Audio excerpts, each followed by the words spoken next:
Хинтэй адилхан бэ гэж юу? Ээжтэйгээ. Би аавтайгаа адилхан. Ээжтэйгээ баха ээж хөөрхөн юм чинь. Аав ээж хоёрын хоолмодоо хэлэхэд хэцүү. Азтай эсхийг мэдэхгүй юм ээжтэйгээ адилхан да. Хоёулантай л адилхан шүү дээ. Тэр аавтайгаа адилхан. Хүмүүс ээжтэй гэдэг. Би аавтайгаа гэж боддог мэдэхгүй. Зөндөө хүмүүс аавтайгаа адилхан гэдэг шүү дээ.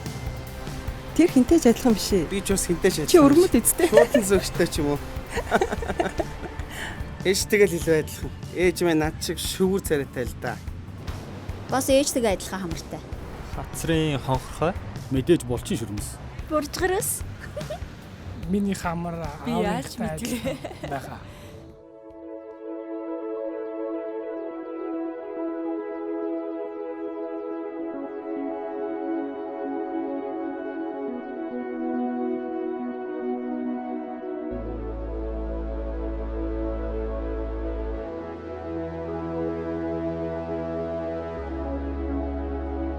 Есүст итгэсэн тухайга хүмүүсийн ярих түүх маш олон янз байдаг.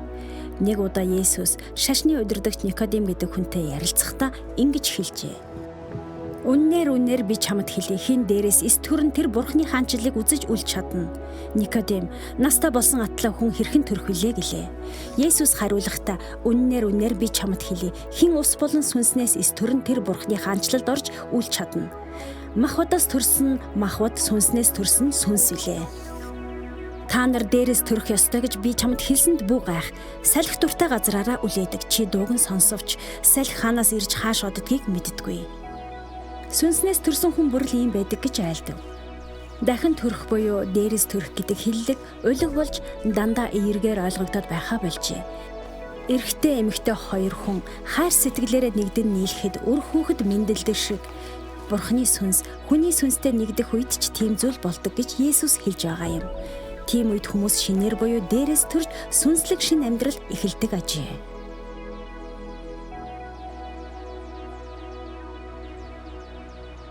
Сүнсийг амьдралаараа мэдэрнэ гэдэг бол дахин төрөхтэй адилхан гэж Есүс хэлсэн байдаг юм. Энэ бол шин төрөлт, бүх юм амьд болно гэсэн үг. Ариун сүнс юу ч өөрчилдөггүй боловч бүхнийг өөрчилдөг юм. Есүсийн хэдийн хэлж бий болгосон бүхэн дээр тэр юу ч нэмдэггүй. Гэхдээ Есүсийн хийсэн бүхнийг өнөөдөр амьдруулдаг.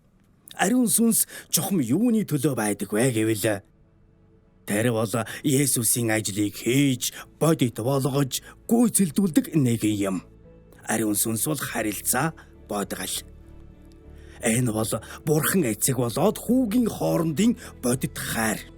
Хэрвээ хүний хайр амраг хосын амьдралыг өөрчилж чаддгийм бол хүн түүнийг халуун дотноор хүлээн авах үед бодгалаар оршигч хайр болох тэр сүнс хүн дэрэн эрэхтэн чухам юу хийж чадахыг төсөөлдөө.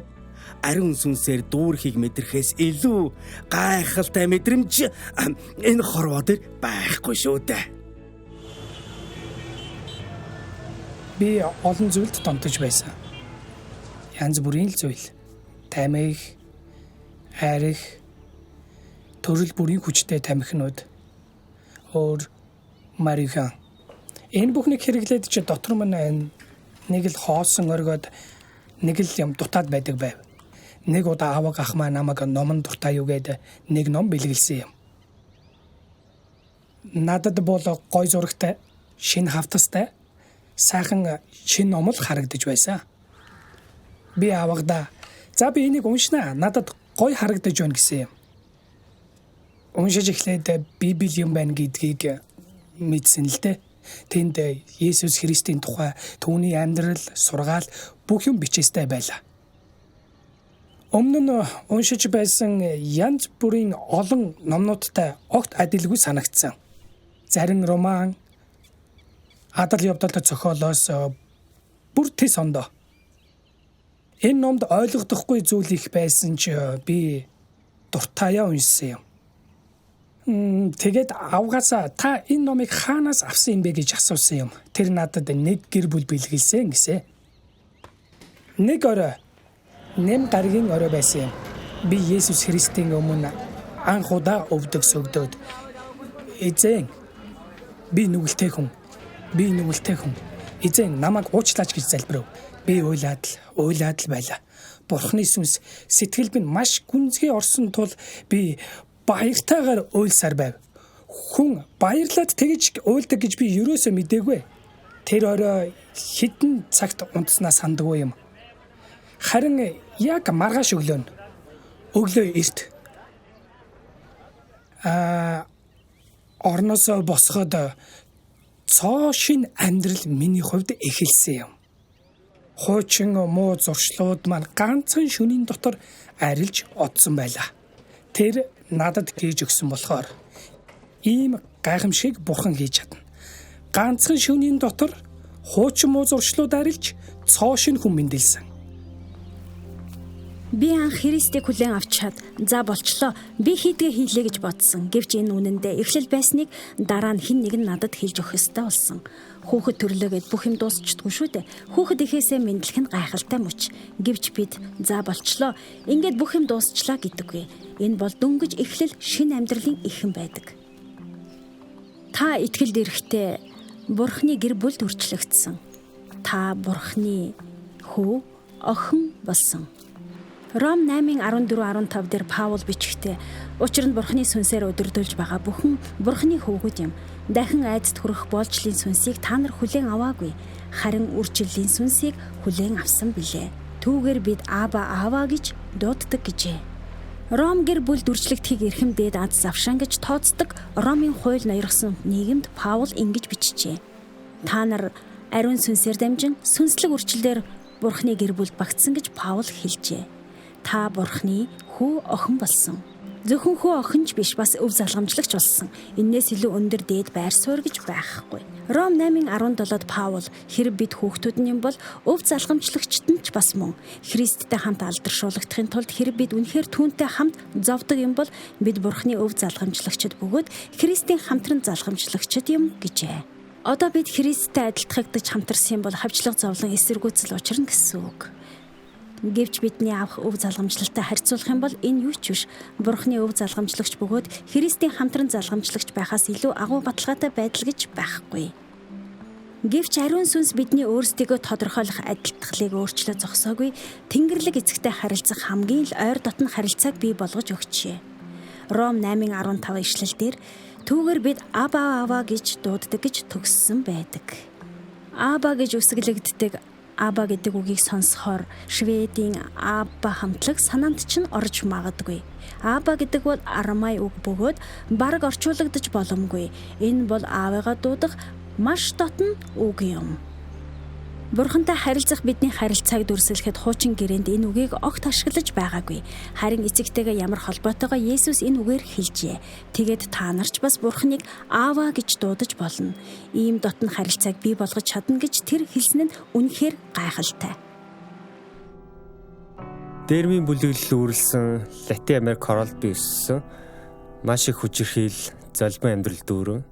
Гэвч залуу гэр бүлүүд хүмүүс амьдралаа сайжруулахын тулд чадах бүхнээ л хийцгээдэг. Миний хувьд Бурхан миний эцэг гэж бодохоор байна шүү дээ. Над шиг тийм газар өссөн хүнд заримдаа бүдрэх саад болоод байдаг л да. Нэгд байх гэдэг, хоёрт миний өөрийн ааваас амссан зүйлс яг энэ үгний цаана ихэн байдаг л да. Ойлгож байна уу те? Гэхдээ Бурханыг эцэг гэж хүлээж авснаар надад лав маш том зүйл болсон. Дэндүү хуваа хичээсэн гэмээр ч юм уу. Надад эргэж хараад эн чинь би шүү дээ гэх нэг тийм бодтой бахархлыг өгсөн байхгүй юу? Эцэгтэй байна гэдэг чинь гэр бүлтэй гэсэн. Гэр бүл гэхэр чи тэнд хараатай гэсэн. Гэр бүлд хамаарч байр суурь олох гэж бид зүтгэж тэмүүлдэг. Тэгвэл одоо тийм зам. Тийм үйлдэл хэрэггүй болсон. Угаасаа чи тэр гэр бүлийн гишүүн. Тэр гэр бүл чи аль хэдийн багчирсан. Аавын хүүхэд болохын тулд өөрийгөө батлах гэж хичээх шаардлагагүй ирж эхлэн гэсэн үг.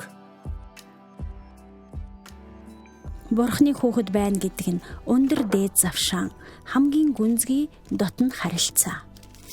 Энэ бол маш гүн гүнзгий мэдрэмж. Ром 8:16-д биднийг Бурхны хүүхдүүд гэдгийг сүнс өөрөө бидний сүнстэй хамт гэрчилдэг гэжээ. Би чинь Бурхны охин юм байна шүү дээ гэдгээ анх ухаарсан тэр мөчийг би мартдаггүй.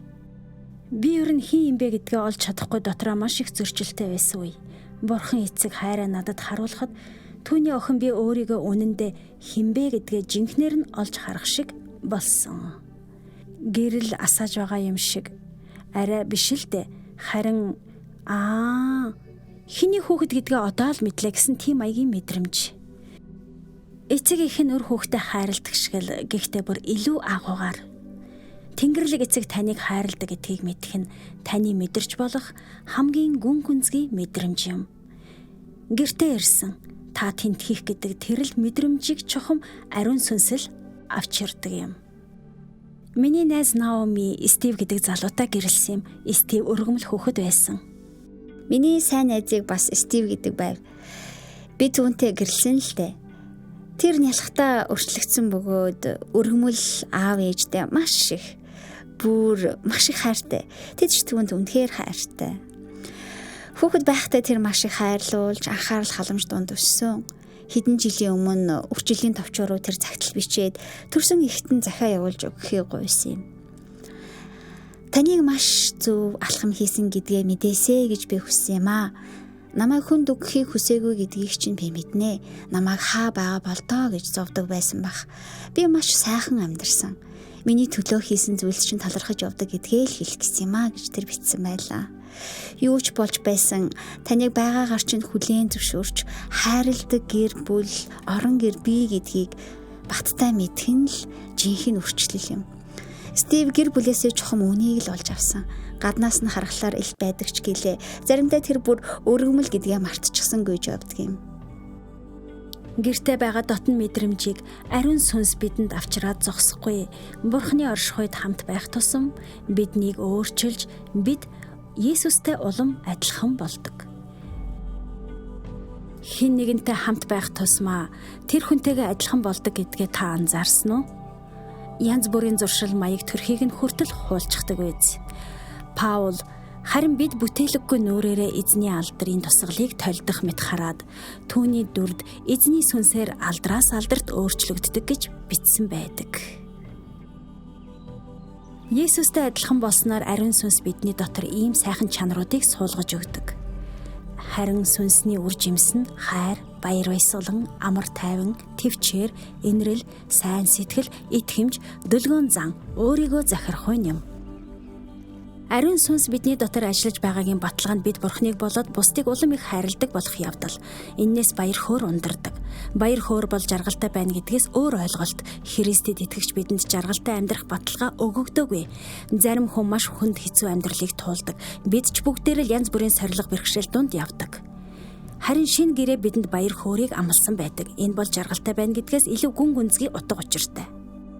Тэгээд амар амгаланг.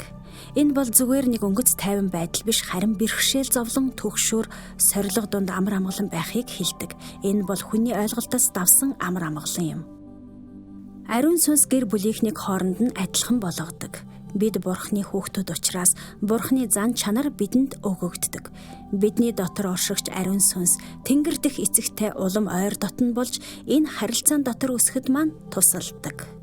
Эфес 2:18-д тиймээс аль нь нэг сүнсэнд Христээр дамжин эцэг өөд очих замтай болжээ гэсэн байна. Есүс загалмаа дээр амиа өгснөөр Бурхан бидний хооронд байсан саад зайлуулагдсан. Одоо бол ариун сүнсээр дамжин бид түүнд ойртон очдог. Бид түүнтэй ярьдаг. Библи унших үед бидний оюун бодлыг нээж өгч тусалдаг тул бидэнд хандаж хэлэх үгийг ойлгож чаддаг. Итгэхээс өмнө энэ бүхнийг ойлгох ёстой гэж би боддог байлаа. Гэтэл эсэргээрээ байсан. 11-р зууны үеийн агуу теологч, философч Анселм Кентербургийн хэлсэн алдартай үг байдаг. Credo et intelligam гэж. Энэ нь ойлгохын тулд би итгэдэг гэсэн утгатай. Тэрээр би итгэхийн тулд ойлгох гэж эрэлхийлдэггүй. Харин ойлгохын тулд итгэдэг гэжээ. Хүмүүс итгэлийн алхам хийж Есүст итгэлээ өгснөөр нүдэн нэгдэж Бурхны үгийг ойлгох нь олонтой тохиолддог. Энэ харилцааг цааш хөгжүүлэхэд ариун сүнс бидэнд тусалдаг. Манайх их сонин гэр бүл л дээ. Гэхдээ би биендээ маш их хайртай. Ийм лээ. Тэд намайг сайн сайхан өсгсөн. Би сайн хүн болсон. Ээж намайг итгэвч хүний ёсоор өсгсөн ч гэлээ өөрөө байхыг минь зөвшөөрдөг байсан. Ерөөсөө барьж сагдаагүй. Хамгийн сайхан юм нь бие биенийхээ санаа бодлыг хүндэлдэг. Бүх төлбөрийг аавал хийсээр байгаа. Тэд хийсэн зүйлийг чинь үнэлнэ. Хамгийн сайхан зүйл гэвэл бид найдваргүй гэмээр хэцүү бүхнийг туулаад хамтдаа давж гарч чадсан. Өөрөөс маань өөр хин нэгэн болгох гэж дарамтлаагүй. Ариун сүнс гэр бүлд эв нэгдлийг авчирдаг. Эфес 4-р бүлэгт амар тайвны холбоосонд сүнсний нэгдлийг хадгалахыг хичээх тун та нар дуудлагынхаа нэг л найдварт дуудагдсны адил нэг бие, нэг сүнс, нэг эзэн, нэг итгэл, нэг баптизм, нэг бурхан байна. Тэр бол бүгдийн эцэг бөгөөд бүгдийн дээр бүгдээр дамжин бүгдийн дотор байдаг гэжээ. Ариун сүнс хүмүүсийн харилцаанд хос хоёрын дунд гэр бүл, найз нөхдийн хооронд эв нэгдлийг бүтээдэг. Эвтэй нэгдмэл байх дандаа амар байдаггүй. Тиймээс хичээгтүн гэж Илч Паул биднийг уриалжээ. Чуулган доторх эв нэгдэл маш чухал. Дэлхийд daярах чуулганы эв нэгдэл ч мөн адил. Католик, протестант, үнэн алдартай Пентекост бүгдийн эв нэгдэл. Биднийг нэгтгэдэг зүйл бол биднийг хуваагдуулж байгаа зүйлээс хавьгүй агуу билээ. Чуулганууд нэгдэн эв нэгдлийг хадгалах нь үнэхээр хүчтэй зүйл. Угсаа гарал, арьс өнг, яс үндэс, соёл заншил, урсгал чиглэлээс үл хамаарч Бурхны сүнс итгэгч хүн бүрийн дотор оршдог. Хүн бүр өөрийн гэсэн онцлогтой бөгөөд өөр өөрийн хувь нэмрийг оруулж чадна. Ариун сүнснээс өгөгдсөн ялгаатай бэлгүүд бидэнд бий. 1-р Коринт 12:4-11-д Паул бэлгүүд нь ялгаатайч сүнс нь ижил, үйлчлүүд нь ялгаатайч эзэн нь адил, үйлдэлүүд нь ялгаатайч бүгдийн дотор бүхнийг үлдэгч нь мөнөөхөл бурхан юм. Нийтийн тусын тулд сүнсний илэрлийг хүн тус бүрд өгсөн аж. Нэгэнд нь мэрэгэн ухааны үгийг сүнсээр өгсөн бол нөгөөд нь мэдлэгийн үгийг тэрэл сүнсээр өгсөн бөгөөд өөр нэгэнд нь итгэлийг мөнөөх сүнсээр, нөгөөд нь эдгэх бэлгийг нэг л сүнсээр өгсөн. Өөр нэгэнд нь гайхамшгуудыг үлдэх, нөгөөд нь иш үзүүлэх, бас нэгэнд нь сүнсүүдийг ялгах, нөгөөд нь олон янзын хэл ярих хуйг, нэгэнд нь хэлүүдийг тайлбарлах чадварыг өгсөн байна. Энэ бүхнийг мөнөөхөл нэг сүнс ажилуулдаг бөгөөд хүн бүрд тус тусад нь өөрийн хүссэнчлэн хуваарилдаг гэж бичжээ. Би 16 тада цуглаанд очсон юм. Ур зогсож байсан залуу залбираад хүмүүсийг ариун сүнсээр дүүрч амьдралаа өөрчлөөсэй хэмээн гуйж байсан. Чамайг олон нийтийн мэдээллийн хэрэгсэлд гэрэл болно гэж бурхан хэллээ хэмээн нэг эмэгтэй надад хэлсэн нь одоо бодоход их сонир шүү.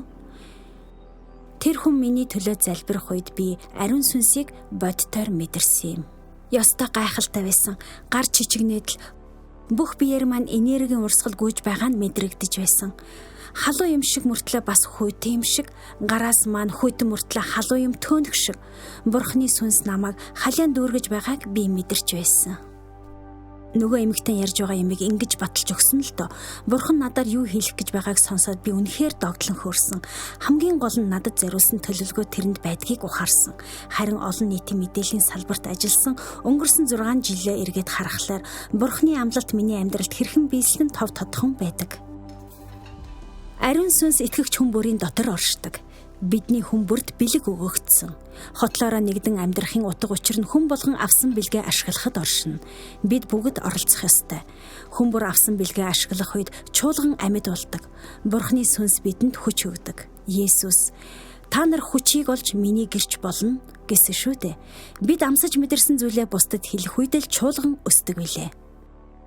Үннээ л хэлээ, би Альфагийн сургалтанд очихыг хүсээгүй. Би сүүлчийн мөчөд яг болох гэж байсан. За одоо шийдвэр зориулт гаргах хэрэгтэй гэж тэр хэлсэн. Өөрчлөлт хийгнэ гэсэн үг. Би тэр өөрчлөлтөд бэлэн байгаа эсэхтэй итгэлгүй байсан. Тийм ээ, би баяртай явсан. Альфагийн өдөртөгч нь амралтын өдрийн сургалтанд ирэх үү гэсэн. Би үгүй амжихгүй хаа л гэсэн. Би ер нь өөрийгөө бурхантай ингэж холбогдно гэж тооцоогүй. Альфагийн амралтын өдрийн сургалтанд явах гэж байхдаа би за ямар шуухан юм болдог бол доо. Ямар тааш намайг итгэгч болно эргэж ирээд Есүсийн тухай ярина гэж битгий хүлээгээрээ гэж байсан. Альфагийн сургалтанд анх ирж байсан үе болон сургалтаа дуусгаад явах үеийг харьцуулбал тэнгэр газар шиг ялгаатай байсан. Би баяр хөөр аз жаргалаар бэлгсэнтэй байнга нэмсэглэж байлаа. Миний хамгийн түрүүнд хэлсэн маань ээж минь. За байж бодъё. Би баг бүхэнд л хэлсэн баг. Ээжээ би Альфагийн сургалтаас харж явнаа. Надад нэг Библи авчгаач гэд хэлчихсэн. хамт ажилдаг хүн маань юм байна шүү дээ. Цог сууж байсан чи амралтын өдрөө яаж өнгөрөө гэж асуусан. Би альфагийн амралтын өдрийн сургалтанд явсан л гэсэн. За тэгэхэд би эмчилгээний төвд байсан л да. Тэгээд би буцаж очихдоо уулзсан хүн бүртэй л хэлсэн. Манай гэрийнхэн бүгдээрээ л хүүх чичгэн яаж гавэ гэж байсан. Маргааш нь ажилдаа очтол хамт ажилдаг хүмүүсийн маань нэг нь амралтын өдрүүдээр чамд юу тохиолдов вэ гэснийг би санаж байна. Би тэгээд түүнд альфа сургалтын тухай хэлж урьсан. Тийм ээ, сайхан байсан. Намайг өөрчлөгдсөнийг маш олон хүн анзаарч байсан. Би одоо илүү зоригтой байж илүү олон хүнд хэлмээр байна. Библийн эхэнд Эхлэл номын 1-р бүлэгтэл Бурхны сүнсний тухай өгүүлдэг. Бүр төгсгөлд нь Илчлэлт 22:17-д бас л байгаа. Сүнс болон сүйт бүсгүй ирээрээ гин. Сонсогч нь ирээрээ гэж хэлэг. Цангасан нэг нь эрэг. Хүссэн нэг нь амийн үсийг өнгөө аваг. Энэ бол урилга. Бүх хүнд өгсөн урилга. Сүнс болон сүйт бүсгүй ирээрээ гин. Ирж таныг гэсэн Бурхны хайрыг мэдрэх тун. Ирж Бурхны хүүхэд болох тун. Ирж Бурхны хайрыг гүн гүнзгий мэдрэх тун. Ирж эцэг өөд очих тун. Залбирч Библийг ойлгоход чинь ариун сүнс туслана. Ирж Есүстэй адил болох тун. Ирж даяар чуулгантай нэгдэх тун. Ирж ариун сүнсний бэлгийг хүлээн авч бусад хүмүүст Есүсийн тухай ярих хүслийг бадраадаг Бурхны хүчийг авах тун. Амийн усыг өнгөө авахын тулд бидний хүн нэг бүрийг сүнсээрээ дүүргэхийг Бурхан хүсдэг. Энэ амлалт танд өгөгдсөн. Зарим хүмүүс үүнийг хүсэн хүлээж байгаа. Зарим нь хүсэх хэсгээ мэдэхгүй байгаа. Танд ийм цангаа мэдрэгдэхгүй байвал цангааг Бурханаас гуйх тун. Яагаад гэвэл Бурхан биднийг байгаагаар нь хүлээн авдаг. Танд цангаа төрж гуйхаваас амийн усыг Бурхан танд үнгүй өгөх болно.